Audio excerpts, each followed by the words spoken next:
Welcome students, स्वागत है आप सबका एक फ्रेश वीडियो के अंदर, फ्रेश एपिसोड के अंदर।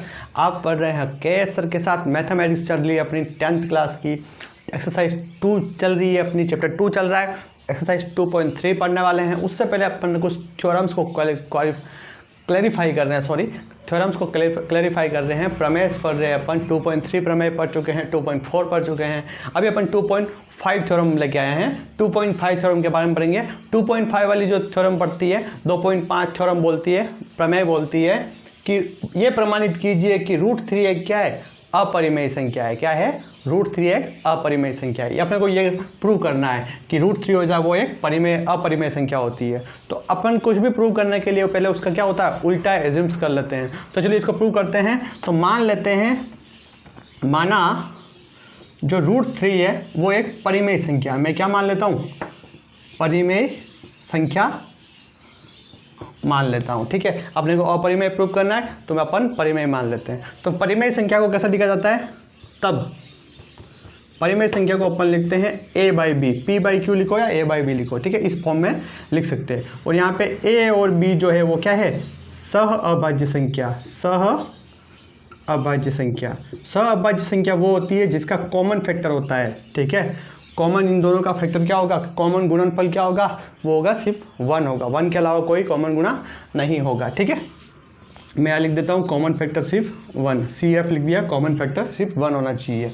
ठीक है, अब इसको इधर ले जाइए, ये हो जाएगा √3b और ये हो जाएगा a। अब करेंगे अपन दोनों साइड, दोनों तरफ क्या करेंगे? 1, दोनों तरफ वर्ग करने पर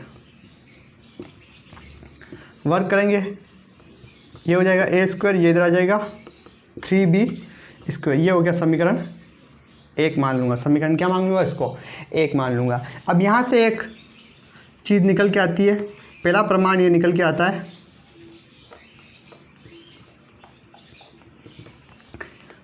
अगर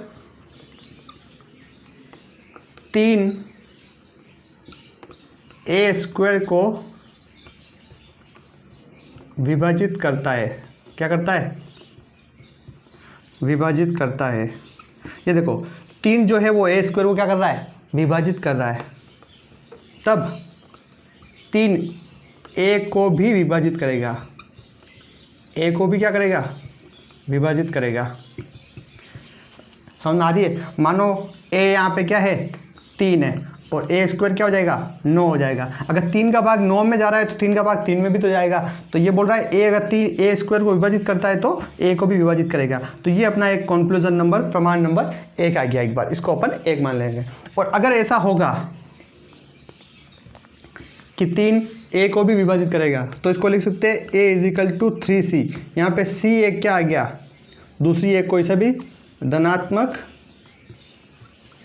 पूर्णांक हो गया है। धनात्मक पूर्णांक हो गया, धनात्मक पूर्णांक संख्या होगी c कोई सी भी। ठीक है, अब इसका दोनों तरफ क्या करेंगे? वर्ग करने पर। इसका भी क्या करेंगे? वर्ग करने पर। तो ये आ जाएगा a² = 9c²। a² = 9c²।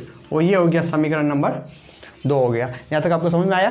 ठीक है, अपन ने क्या किया, ये मान लिया, ये प्रमाण निकल के आ गया। प्रमाण अगर ऐसा आता है कि 3 a को विभाजित करता है तो a = 3c लिख सकता हूँ। दोनों को स्क्वायर किया, ये a², 3 का 9 और c का c²। यहाँ तक क्लियर है? अब अपन करेंगे समीकरण 1 और 2। समीकरण 1 व 2 को बराबर रखने पर, बराबर करने पर क्या करेंगे? बराबर करने पर। बराबर करो, ये भी a² है, ये भी a² है। इधर क्या हो जाएगा? 3b² और यहाँ हो जाएगा 9c²। ये कट गया, ये बच गया ओनली b² = 3c²। ये आ गया समीकरण नंबर आपका 3। ठीक है, सिंपल एक क्वेश्चन किया, मैथमेटिक्स कैलकुलेशन की है। 3 को 9 से काट दिया, 3 टाइम्स कट गया। अब अपन देखते हैं एक दूसरा प्रमाण निकल के आता है, वो होता है प्रमाण नंबर 2। प्रमाण 2 क्या निकल के आता है अपने पास? प्रमाण 2 ये निकल के आता है कि अगर 3b² को क्या करता है? विभाजित करता है। विभाजित करता है। ये देखो 3 है, वो b² को विभाजित कर रहा है, तो 3 b को भी विभाजित करेगा। b को भी विभाजित करेगा। जैसा कि अपन ने इधर पढ़ा कि ए स्क्वायर को अगर विभाजित करता है तो ए को भी करेगा 3, इधर भी बी स्क्वायर को कर रहा है तो बी भी करेगा। तो ये अपना सेकंड नंबर प्रमाण निकल के आया। अब